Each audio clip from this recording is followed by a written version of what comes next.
नमस्कार दोस्तों, स्वागत है आपका वीके न्यूज में। खबर है दिल्ली की राजनीति का जो असर हुआ है पंजाब की राजनीति में, उसकी मनीष सिसोदिया की गिरफ्तारी के बाद में अब पंजाब सरकार में, यहाँ का है भगवंत मान जो पंजाब की सरकार चला रहे हैं, वहां पर हड़कंप मचा हुआ है। क्यों हड़कंप मचा हुआ है? क्योंकि यहाँ दिल्ली में मनीष सिसोदिया गिरफ्तार हो चुके हैं। गिरफ्तारी के पीछे की वजह है वो एक्साइज पॉलिसी जो विवादित थी, जिसमें कई सारे झोल जो हैं दावों के मुताबिक, आरोपों के मुताबिक बताए गए। सिसोदिया सुप्रीम कोर्ट भी पहुंचे, लेकिन वहां से भी उन्हें राहत नहीं मिली। उनसे कहा गया आप हाई कोर्ट जाइए, जिसके बाद सिसोदिया ने अपने दूसरे मंत्री सत्येंद्र जैन के साथ, हालांकि वो दूसरे मामले में जेल में बंद है, दोनों ने इस्तीफा दे दिया। लेकिन अब पंजाब सरकार में भी कुछ ऐसा ही चल रहा है। जी हाँ, एक्साइज पॉलिसी जिसने दिल्ली में हंगामा मचाया, कुछ उसी तर्ज पर पंजाब में भी एक एक्साइज पॉलिसी बनाई गई थी, जिसे अब विड्रॉ करने की कार्रवाई जो है वो शुरू हो गई है। विड्रॉ फिलहाल जो है वो ऑनलाइन फॉर्म के तौर पर जो पब्लिश किया गया था वेबसाइट पर, उसे विड्रॉ करके किया गया और इसे लेकर लगातार भगवंत मान जो हैं अब पंजाब में घिरते जा रहे हैं। क्या कुछ पंजाब की राजनीति में हो रहा है वो आपको सिलसिलेवार तरीके से बताते हैं, क्योंकि लगातार पंजाब में भी अब मांग हो रही है कि इसी एक्साइज पॉलिसी को लेकर, यानी कि जो शराब नीति है उसे लेकर ईडी की जांच करवाई जाए।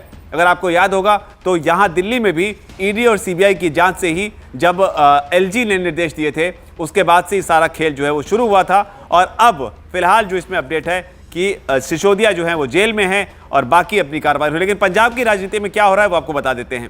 दरअसल इसी कड़ी में पंजाब सरकार ने अपनी शराब नीति के तहत जो लाइसेंस के रिन्यूअल का, यानी कि नवीनीकरण का जो ऑनलाइन फॉर्म था, उसे वेबसाइट से हटा दिया है। और बताया यह जा रहा है कि दिल्ली की आबकारी नीति की तर्ज पर ही पंजाब में भी ये नीति बनाई गई थी।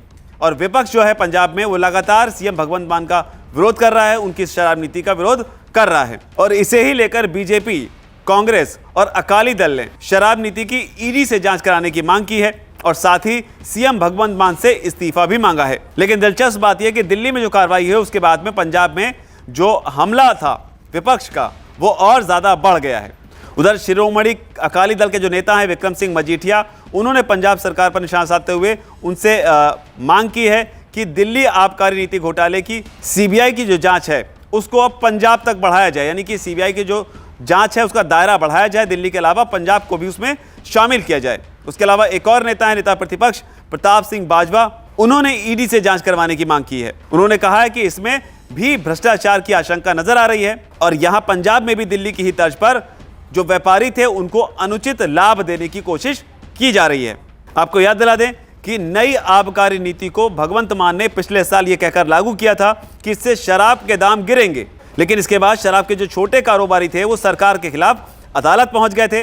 तब उनका यह कहना था कि नई शराब नीति के तहत इंडियन मेड फॉरेन लिकर और बॉटल्ड इन ओरिजिन ब्रांडों के लिए शराब लाइसेंस का जो 70% आवंटन है वो दो खास कंपनियों को दे दिया गया है, जिससे छोटे शराब कारोबारियों को नुकसान हो रहा है। लेकिन इन आरोपों के बीच में जो नवीनीकरण, यानी कि जो रिन्यूअल का जो प्रोसेस था, जो उसका फॉर्म था, उसको वेबसाइट से खींच लेना इशारा ज़रूर करता है कि दिल्ली में शराब नीति को लेकर जो हलचल हुई, उस हलचल का असर जो है वो भगवंत मान पर होने लगा है। भगवंत मान भी अब घबरा रहे हैं कि कहीं यहाँ भी सीबीआई की जांच ना हो जाए, कहीं मुझे भी इस्तीफा ना देना पड़ जाए, कहीं मैं भी जेल ना पहुँच जाऊँ। संभवतः ऐसी आशंका जताई जा रही है। लेकिन फिलहाल इस खबर पर आपको जो भी कहना चाहिए, अगर कमेंट सेक्शन में अपनी बात आप ज़रूर लिखें, क्योंकि लगातार केजरीवाल और उनकी नीतियाँ दिल्ली में तो घेरे में ही हैं, पंजाब में भी उन्होंने जो फॉर्मूला लागू किया वो भी अब सवालों के घेरे में उठता जाता दिखाई पड़ रहा है। फिलहाल आपकी जो भी रहना चाहिए कमेंट सेक्शन से ज़रूर लिखें। धन्यवाद। वीके न्यूज, राष्ट्र के नाम।